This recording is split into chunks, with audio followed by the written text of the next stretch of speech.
अस्सलामुअलैकुम वरहमतुल्लाहि वबरकातुहू। दोस्तों, welcome back to boutique of Shaista. उम्मीद है कि आप सब खैरियत से होंगे।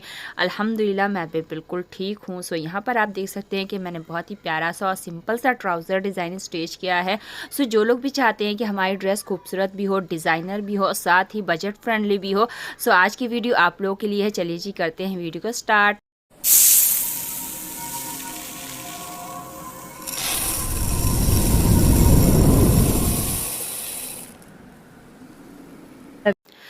इस डिज़ाइन को बनाने के लिए सबसे पहले आपने फ्यूज़ पेपर ले लेना है। तो यहाँ पर मैंने फ्यूज़ पेपर की जो चौड़ाई ली है वो 2 इंचज़ ली है। तो 2 इंचज़ की चौड़ाई में यहाँ पर हम पूरा डिज़ाइन बनाने वाले हैं। तो लंबाई आपने मोहरी की अकॉर्डिंग लेनी है, जितनी भी आप मोहरी की गोलाई रख रहे हैं। तो यहाँ पर मैंने 16.5 इंचज़ इसकी लंबाई ले ली है।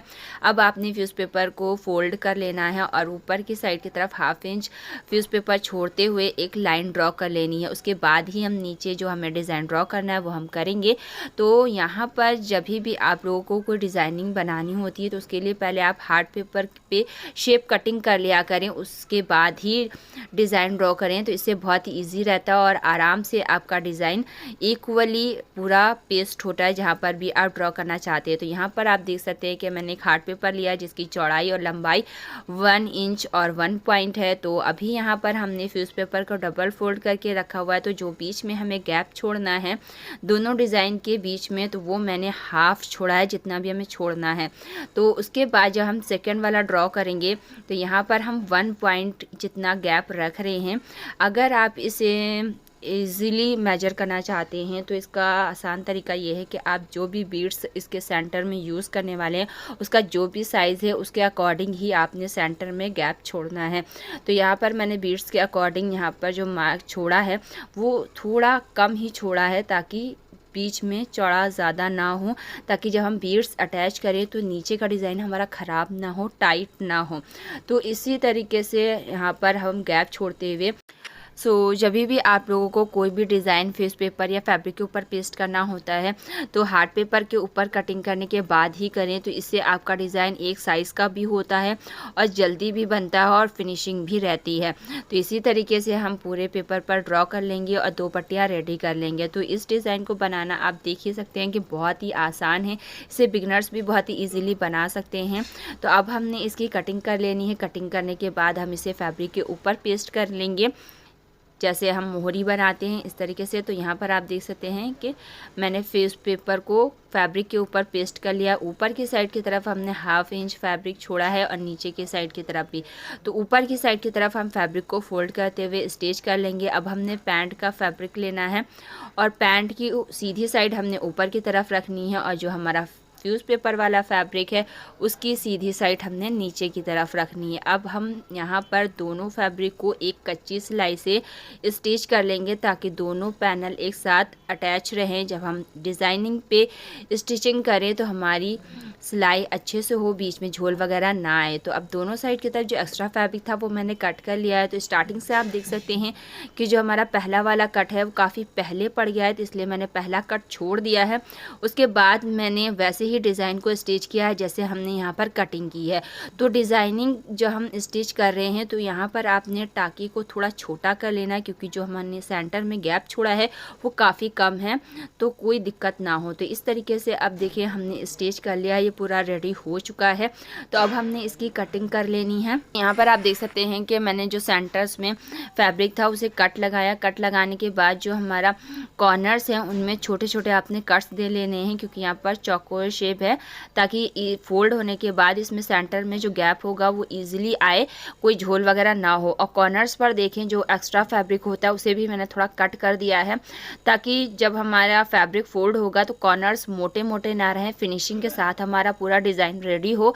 तो इस तरीके से छोटी छोटी चीज़ों का अगर आप ध्यान रखते हैं तो आपका डिज़ाइन बहुत ही प्यारा सा और फिनिशिंग के साथ रेडी होता है। तो अब हम इन्हें फोल्ड करते हुए जाएंगे और किसी नुकीली चीज़ की हेल्प से इनके कॉर्नर्स को निकाल लेंगे लेंगे और इन्हें आयरन करके पूरा सेट कर लेंगे। तो कुछ इस तरीके से हमारा डिज़ाइन सेट होकर रेडी हो चुका है। सो अभी हमारा पूरा डिज़ाइन रेडी नहीं हुआ है, लेकिन फिर भी कितना प्यारा लग रहा है ना। आप लोगों को कैसा लगा कमेंट करके ज़रूर बताइएगा। तो नीचे के साइड की तरफ अभी हमारा पैनल खुला हुआ है फैब्रिक, तो इसे आप चाहे तो तुरपाई भी कर सकते हैं। मैंने इसे सिंपल स्टिच कर लिया है। तो स्टिचिंग आप जब भी करते हैं तो आपने उल्टी साइड से करनी है, क्योंकि उस साइड की तरफ फ्यूज़ पेपर लगा होता है तो नीचे वाले फैब्रिक पे आपका झोल नहीं आता है। तो अब यहाँ पर देखेंगे मैंने गोल्डन कलर की बीड्स ले ली हैं। सुई में आपने डबल या चौबल धागा डाल लेना है।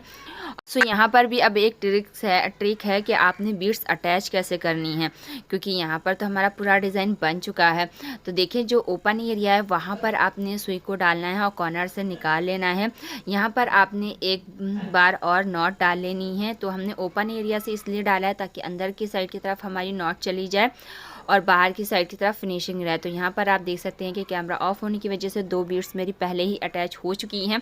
तो अब देखिए फिर से मैंने सुई को डाला है तो दोनों साइड की तरफ से हमारा धागा नहीं दिख रहा है। सुई हमारी बिल्कुल दोनों फैब्रिक के बीच में है। तो इस तरीके से सुई निकालने के बाद आपने फिर से एक बार नॉट लगाना है। तो ये बार बार नॉट हमने इसलिए लगानी है ताकि हमारी आपस में कोई भी धागा खींचे नहीं, हमारा डिज़ाइन ख़राब ना हो। तो अब हमने बीड्स लेनी है और बीड्स को हमने अटैच करना है दोनों पैनल्स के बीच में जो हमारा डिज़ाइन है। तो अब इसे आप ज़्यादा एक्स्ट्रा मजबूत करना चाहते हैं तो इस तरीके से एक बार नॉट लगाने के बाद आप दोबारा भी स्टिच कर सकते हैं। अगर आपने डबल धागा डाला है तो ज़रूर एक बार कर लें। तो इस तरीके से देखिए मैंने नॉट लगा लिया। अब फिर से हमने बीच में से सुई डालनी है और आगे से निकाल कर सारी बीड्स इसी तरीके से अटैच कर लेनी है। तो एंडिंग में भी आपने इसी तरीके से करना है कि आपका धागा बाहर की साइड की तरफ ना दिखे। तो हमने सारी बीड्स अटैच कर ली हैं। अब आपने यहाँ पर सेंटर से बीड्स से निकालना है और उसके बाद इसके अंदर से आपने सुई को निकाल देना है। तो आपका जो धागा होगा वो बाहर की साइड की तरफ आ जाएगा और आपको कोई नॉट नहीं लगानी पड़ेगी, यानी कि बाहर की साइड की तरफ आपकी कोई नॉट नहीं दिखेगी। सो इस डिज़ाइन को आप लोग स्लीव्स, दामन एंड सलवार की मोहरी पे भी बना सकते हैं। बहुत ही प्यारा लगने वाला है ये डिज़ाइन। सो यहाँ पर आप देख सकते हैं कि हमारी पूरी पैंट की लुक कितनी प्यारी आई है। सो आप लोगों को ये डिज़ाइन कैसा लगा, ये वीडियो कैसी लगी कमेंट करके ज़रूर बताइएगा। अगर ये वीडियो अच्छी लगी हो तो रेड हार्ट ज़रूर कमेंट कर दीजिएगा और वीडियो को लाइक करके शेयर करना मत भूलिएगा। मेक श्योर कि आप लोगों ने चैनल को सब्सक्राइब कर लिया। अगर नहीं किया है तो इसी तरीके की मज़ेदार वीडियोज़ को देखने के लिए चैनल को ज़रूर सब्सक्राइब कर लीजिए। फिर मिलेंगे इंशाल्लाह नेक्स्ट वीडियो के साथ। तब तक के लिए अल्लाह हाफिज़।